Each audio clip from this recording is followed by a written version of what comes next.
Assalamualaikum warahmatullahi wabarakatuh. Halo semuanya, kami dari kelompok 7 yang merupakan saya Robi Ramadhani dengan NPM F0I023040. Saya Charlie Agustin dengan NPM F0I023040. Saya Nabila dengan NPM F0I023039. Pada kesempatan kali ini kami akan discuss tentang penggolongan obat dan perbedaan dari obat generik dan obat-obatan. Selamat menyaksikan. Obat bebas. Obat bebas adalah obat yang bebas dapat diperoleh tanpa resep dari dokter, sehingga dapat dibeli langsung melalui apotik, toko obat berizin, toko modern, maupun warung kelontong. Cara mengenali obat bebas adalah terdapat tanda logo lingkaran berwarna hijau dengan garis tepi berwarna hitam pada kemasannya. Contoh obat yang sering ditemui yaitu Panadol dan vitamin C. Obat bebas terbatas. Obat golongan ini ditandai dengan lingkaran berwarna biru dengan garis tepi berwarna hitam. Obat bebas terbatas adalah obat yang sebenarnya termasuk ke dalam golongan obat keras, tetapi masih dapat dijual atau dibeli bebas tanpa resep dokter. Obat ini aman dikonsumsi dalam jumlah tertentu, tetapi jika dikonsumsi berlebihan dapat menimbulkan efek berbahaya. Namun, obat ini mempunyai peringatan khusus berupa persegi panjang berwarna hitam. Yang pertama yaitu ada P01, awas obat keras, bacalah aturan pemakaiannya. Contoh sediaan obatnya yaitu sediaan obat perda flu atau pilek, Neozep, Ultraful, dan Prokol. Yang kedua yaitu P02, awas obat keras, hanya untuk umur, jangan ditelan. Contoh dari sediaan ini yaitu sediaan obat kumur mengandung povidone atau betadine. Yang ketiga P03, awas obat keras hanya untuk bagian luar dari badan. Contohnya betadine, Calpanax, Albotil, dan sediaan salep atau krim untuk penyakit kulit yang tidak mengandung antibiotik. Yang keempat P04, awas obat keras hanya untuk dibakar. Contoh sediaannya untuk obat asma. Yang kelima P05, awas obat keras tidak boleh ditelan. Contoh sediaan obat sulfanilamid puyer 5 gram steril antibiotik untuk infeksi topikal atau kulit termasuk untuk infeksi vagina, dan sediaan Opla. Yang keenam P06, awas obat keras, obat wasir jangan ditelan. Contoh sediaannya sediaan suppositoria untuk wasir atau ambeien. Obat keras ditandai dengan lingkaran bulat berwarna merah dan huruf K di dalamnya. Obat ini hanya bisa dibeli dengan resep dokter serta hanya bisa ditebus di layanan kesehatan seperti puskesmas, klinik, rumah sakit, dan apotik. Karena terdiri dari sebagian obat dengan efek yang mampu mempengaruhi sistem saraf pusat. Obat ini bisa kalian temukan dalam obat azitromisin, simetidin, dan epinephrine. Obat narkotika.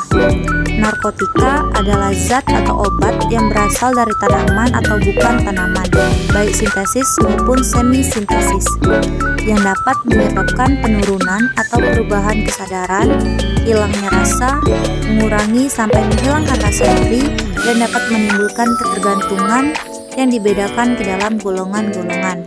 Cara mendapatkan obat narkotika harus dengan resep dokter, dan obat dapat diserahkan melalui apotik, rumah sakit, puskesmas, ataupun klinik. Logo obat narkotika adalah seperti tanda plus warna merah dalam lingkaran warna putih dengan garis tepi warna merah. Obat narkotika sangat bermanfaat dan diperlukan di bidang ilmu pengetahuan maupun bidang kesehatan. Meskipun demikian, masih ada yang menggunakan tidak sesuai dengan standar pengobatan maupun sengaja disalahgunakan, bahkan disertai peredaran narkotika secara gelap. Obat tradisional adalah bahan atau ramuan yang berupa bahan tumbuhan, bahan hewan, bahan mineral, sediaan galenik atau campuran dari bahan-bahan tersebut secara turun-temurun telah digunakan untuk pengobatan berdasarkan pengalaman. Obat tradisional dibagi menjadi 3 macam, yaitu jamu, obat herbal terstandar atau OHT, dan juga fitofarmaka. Yang pertama ada jamu. Jamu adalah sebutan untuk obat tradisional Indonesia, terbuat dari bahan-bahan alami seperti daun tumbuhan yang diracik menjadi serbuk jamu. Tujuannya sebagai hasil kesehatan kesehatan dan juga kehangatan tubuh. Belakangan ini populer dengan sebutan herba atau herba. Jamu biasanya terasa pahit sehingga perlu ditambahkan madu sebagai pemanis agar rasanya lebih dapat ditoleransi oleh peminumnya. Bahkan ada pula jamu yang ditambahkan dengan anggur. Selain sebagai pengurang rasa pahit, anggur juga berfungsi untuk menghangatkan tubuh. Sebenarnya, daerah asal jamu tradisional tidak diketahui, tetapi banyak peracik dan juga penjual jamu tradisional yang berasal dari Desa Nuter, Kabupaten Sukoharjo, Jawa Tengah. Bahkan, di Desa Bule Harjo, Kabupaten Sukoharjo, berdiri patung jamu dan juga petani sebagai ikon Kabupaten Sukoharjo. 2. Obat herbal terstandar atau OHT. Obat herbal terstandar adalah obat tradisional yang disajikan dari ekstrak atau penyajian bahan alam, dapat berupa tanaman obat, binatang, maupun mineral. Pada melaksanakan proses ini membutuhkan peralatan yang lebih kompleks dan berharga mahal, ditambah dengan tenaga kerja yang mendukung dengan pengetahuan maupun keterampilan pembuatan ekstrak.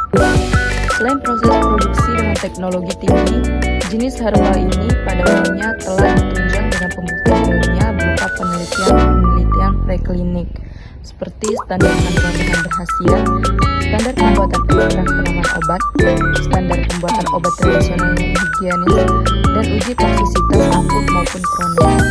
Obat herbal terstandar harus memenuhi kriteria berikut. Yang pertama, aman sesuai persyaratan yang ditetapkan. Kedua, selain hasilnya dibuktikan secara ilmiah atau klinis. Ketiga, telah dilakukan standarisasi terhadap bahan baku yang digunakan dalam produk jadi. Memenuhi persyaratan mutu yang berlaku, jenis klaim penggunaan sesuai dengan tingkat pembuktian, yaitu tingkat pembuktian umum dan juga medium. Yang ketiga ada fitofarmaka. Fitofarmaka adalah obat tradisional dari bahan alam yang dapat disetarakan dengan obat modern karena proses pembuatannya yang telah terstandar, ditunjang dengan bukti ilmiah sampai dengan uji klinik pada manusia dengan kriteria memenuhi syarat ilmiah, protokol uji yang telah disetujui, pelaksana yang kompeten, memenuhi prinsip etika, tempat pelaksanaan uji memenuhi syarat. Fitofarmaka dapat dikatakan sebagai obat herbal tertinggi dari jamu dan juga obat herbal terstandar karena proses pembuatannya sudah mengadopsi CPOB dan sampai uji klinik pada manusia. Langsungnya fokus menerima obat pasti terlihat perbedaan kemasannya, warna obatnya, rasa juga mungkin berbeda, dan harganya juga jauh berbeda. Tapi gimana dengan khasiatnya? Umumnya obat generik punya efektivitas yang sama dengan obat paten, walaupun harganya jauh lebih murah ketimbang obat paten. Perbedaan obat generik dan obat paten salah satunya adalah kandungan zat tambahan di obat atau spesien, seperti bahan pengawetnya, antioksidan, atau buffernya. Dan peraturan Badan Pengawasan Obat mengatakan bahan tambahan di dalam obat generik tidak boleh mengganggu efektivitas obat. Jadi, paling tidak harus tetap mirip efektivitasnya sama obat paten. Jadi gimana obat generik dicerna, diserap tubuh, harus sama kayak obat paten. Obat paten adalah obat baru yang dikembangkan dan dipasarkan oleh suatu perusahaan farmasi dan sudah punya hak paten. Biaya pengembangan obat baru ini biasanya sangat fantastis. Makanya harga obat paten lebih mahal. Selama ada hak paten, obat ini tidak boleh diproduksi dan dipasarkan lagi oleh perusahaan farmasi lain tanpa izin pemilik hak paten. Lama kepemilikan hak paten sekitar 20 tahun dan bisa diperpanjang. Kalau nggak diperpanjang, perusahaan farmasi lain bisa mengajukan permohonan izin untuk memproduksi dan menjual versi generiknya. Dan obat generik ini mengulangi penelitian yang mahal selama bertahun-tahun yang diinvestasikan oleh perusahaan pengembangan obat paten. Jelaskan kenapa obat generik lebih murah ketimbang obat paten. Obat generik dibagi lagi menjadi dua jenis, yaitu obat generik berlogo dan obat generik bermerek. Obat generik berlogo atau OGB hanya menerapkan logo generik tanpa mencantumkan nama perusahaan tempat obat diproduksi. Jadi, tidak ada biaya produksi dan harga jual yang relatif terjangkau. Obat generik bermerek mencantumkan nama perusahaan tempat obat diproduksi. Obat ini yang banyak ada di pasaran, jadi dikira sebagai obat paten. Obat generik bermerek biasanya punya harga jual yang relatif lebih tinggi walaupun kandungannya sama dengan obat generik berlogo. Tapi tetap saja proses obat generik harus membuktikan kalau produknya mengandung bahan aktif yang sama dengan produk paten. Jadi sebenarnya obat generik sama aja kemampuannya kayak obat paten dalam mengobati penyakit asalkan dikonsumsi dengan dosis yang tepat. Terima kasih kami. Semoga bermanfaat. Wassalamualaikum warahmatullahi wabarakatuh.